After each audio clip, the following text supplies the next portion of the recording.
श्री शिवाय नमस्तुभ्यम। दोस्तों, creative India by Anushree channel में आप सभी का स्वागत है। दोस्तों, आज की वीडियो में मैं बात करने वाली हूँ मोक्षदा एकादशी की संपूर्ण जानकारी आज की वीडियो में शेयर करने वाली हूँ।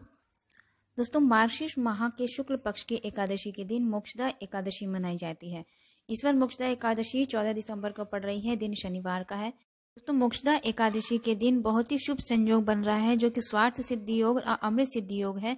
इस योग में आप कोई भी विशेष प्रकार से पूजा करते हैं, उपाय करते हैं, वे बहुत ही शीघ्र फलीभूत होता है। और मोक्षदा एकादशी के दिन व्रत करने से या कथा मात्र सुन लेने से, श्रवण कर लेने से आपको शुभ फल की प्राप्ति होती है, पुण्य फल की प्राप्ति होती है। एकादशी का व्रत करने से श्री हरि की कृपा प्राप्त होती है। भगवान श्री विष्णु प्रसन्न होकर व्यक्ति की सभी मनोकामनाएं, समस्त प्रकार की कामनाओं को पूर्ण करते हैं। मृत्यु के बाद मोक्ष की प्राप्ति होती है, जैसे कि नाम से ही प्रतीत हो रहा है, मोक्षदा एकादशी। इस व्रत को रखने से व्यक्ति को मोक्ष की प्राप्ति होती है। दोस्तों, किसी भी प्रकार का हम विशेष अनुष्ठान करते हैं, विशेष उपाय करते हैं, तो उससे पहले कुछ नियमों का पालन करना होता है, जो कि विशेष प्रकार से बहुत महत्वपूर्ण होता है। दोस्तों, उपवास रखने से, भूखे रहने से व्रत नहीं कहलाता है। यदि हम उन नियमों का पालन करते हैं, शुद्ध रहते हैं, ब्रह्मचर्य का पालन करते हैं, भगवान श्री हरि विष्णु के सुमिरन करते हैं, उनके मंत्र जाप करते हैं। एकादशी व्रत के दशमी तिथि से ही तामसी भोजन का प्रयोग नहीं करना चाहिए। किसी भी प्रकार के लहसुन प्याज का प्रयोग आपके भोजन में नहीं होना चाहिए। अगर कि कोई स्त्री एकादशी व्रत कर रही है तो उस परिवार के सदस्यों को शराब से दूर रहना चाहिए, उन्हें भी इन नियमों का पालन करना चाहिए। शास्त्रों के अनुसार कोई भी व्रत करें तो व्रत करने के लिए मन, वचन और कर्म से शुद्धि जरूरी है। ऐसे में अपनी वाणी या कर्म से व्यक्ति को दुख ना दें। साथ ही इस दिन किसी के बारे में बुरा ना कहें, जितनी हो सके उतनी निंदा से बचें, किसी की निंदा ना करें आज के दिन। तो ये बहुत ही आवश्यक नियम होते हैं, जिस नियमों को करना बहुत जरूरी होता है। इस नियमों को करने से आपके उपवास में शुभ फल की प्राप्ति होती है, व्रत की शुभ फल की प्राप्ति होती है। दोस्तों, बात कर लेते हैं मोक्षदा एकादशी की शुभ तिथि के बारे में। शुभ तिथि प्रारंभ हो रही है सोमवार रात 9:30 बजे से मंगलवार रात 11:30 बजे तक रहेगी। 14 दिसंबर को उदय तिथि होने के कारण मंगलवार को व्रत रखा जाएगा। 14 दिसंबर को व्रत रखा जाएगा और पारण का समय है द्वादशी के दिन किया जाएगा 15 तारीख को। सुबह 7:05 से सुबह 9:09 तक है। 2 घंटे 4 मिनट तक अवधि है। पारण का जो समय बताया गया है, उसी समय में यदि आप पारण कर लेते हैं तो आपका व्रत संपूर्ण हो जाता है। पारण करने से पहले किसी व्यक्ति को भोजन अवश्य खिलाएं, कोई ब्राह्मण को भोजन कराएं।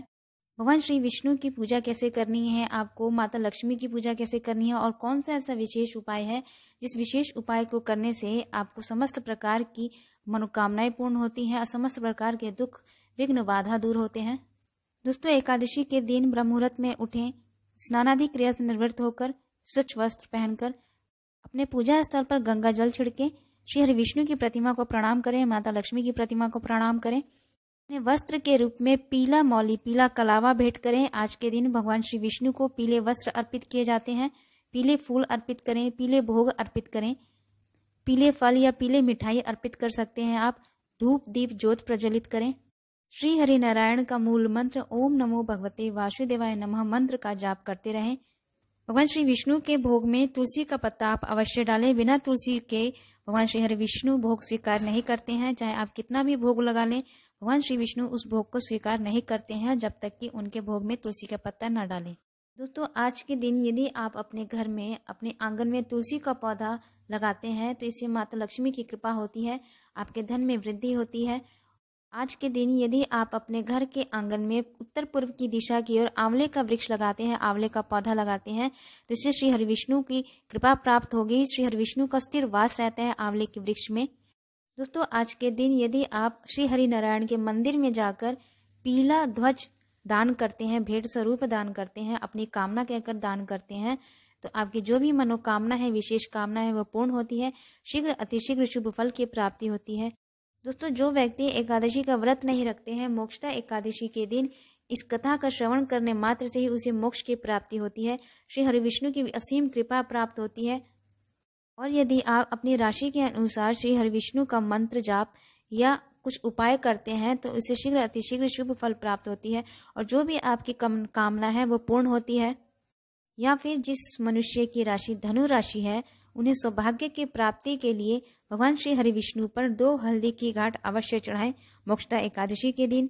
और उनके केशव रूप का स्मरण करते हुए ओम श्रीधराय नमः मंत्र का 7 बार जाप करें।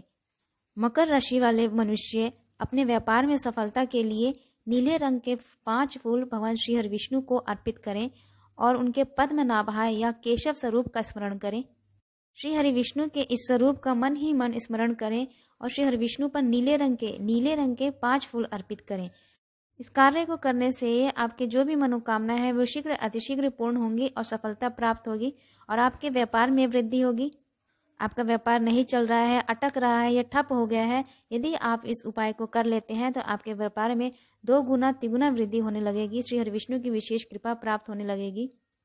दोस्तों, जिस व्यक्ति के पास धन की कमी है, यह धन आ नहीं पा रहा है, यह धन कहीं रुका हुआ है, धन में वृद्धि नहीं हो रही है, आप कितना भी कमाते हैं उसमें बरकत नहीं होती है, तो आज के दिन श्री हरि विष्णु को कमल गट्टे की माला चढ़ाएं। कमल गट्टे की माला चढ़ाने से माता लक्ष्मी का स्थिर वास होता है, श्री माता लक्ष्मी की कृपा प्राप्त होती है और आपके धन में वृद्धि होने लगेगी, धन आगमन के स्रोत खुलने लगेंगे।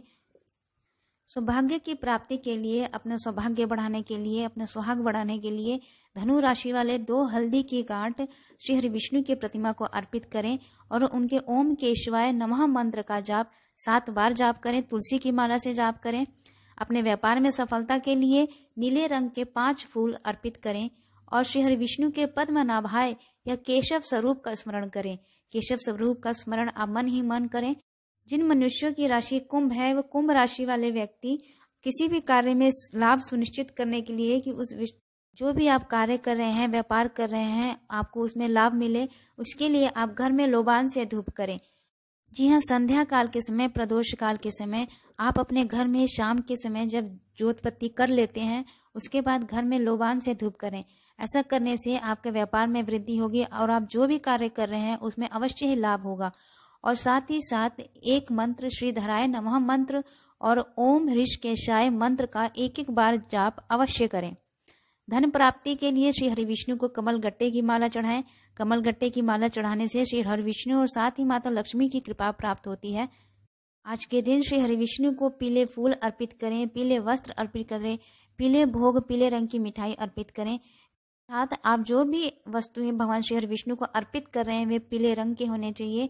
आज के दिन पीले रंग की वस्तुएं अर्पित करने से आपके कर्ज से मुक्ति मिलती है। कितना भी बड़ा कर्ज हो, कितने भी कर्ज से घिरे हों, उस कर्ज से मुक्ति मिलती है और आर्थिक स्थिति में सुधार होता है।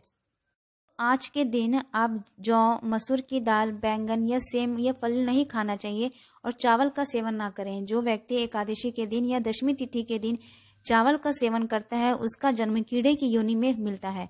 इस दिन फूल नहीं तोड़ना चाहिए। एकादशी के दिन यदि कोई तुलसी का पत्ता नहीं तोड़ना चाहिए। किसी भी जीव जंतु या कीड़े मकोड़े को ना मारें। भूल कर भी आपको ये गलतियां आज के दिन नहीं करनी चाहिए। अगर आप ऐसा कर देते हैं तो आपके जो भी आप व्रत करते हैं, अनुष्ठान करते हैं, विशेष उपाय करते हैं, उसका शुभ फल प्राप्त नहीं होता है।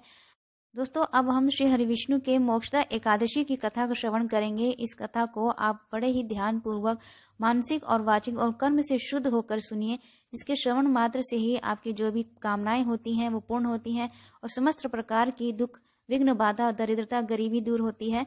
तो शुरू करते हैं कथा। प्राचीन काल में गोकुल में वैखानस नाम के राजा राज्य करते थे। एक रात उन्होंने सपने में देखा कि उनके पिता मृत्यु के बाद नरक की यातनाएं झेल रहे हैं। उन्हें अपने पिता की ऐसी दशा देखकर बड़ा दुख हुआ। सवेरे ही उन्होंने अपने राजपुरोहित को बुलाया और पिता की मुक्ति का मार्ग पूछा। राजपुरोहित ने कहा कि इस समस्या का निवारण पर्वत नाम के महात्मा ही कर सकते हैं, क्योंकि वो त्रिकालदर्शी हैं। राजा तत्काल पर्वत महात्मा के आश्रम गए और उनसे अपने पिता की मुक्ति का मार्ग पूछा। महात्मा पर्वत ने बताया कि उनके पिता ने अपने पूर्व जन्म में एक पाप किया था, जिसका पाप के कारण वो नरक की यातनाएं भोग रहे हैं। राजा ने महात्मा से इस पाप से मुक्ति के बारे में पूछा। महात्मा बोले, मार्गशीर्ष मास के शुक्ल पक्ष की एकादशी को मोक्षदा एकादशी के नाम से जाना जाता है। आप मोक्षदा एकादशी का विधि पूर्वक व्रत और नियम और पालन करें, पूजन करें।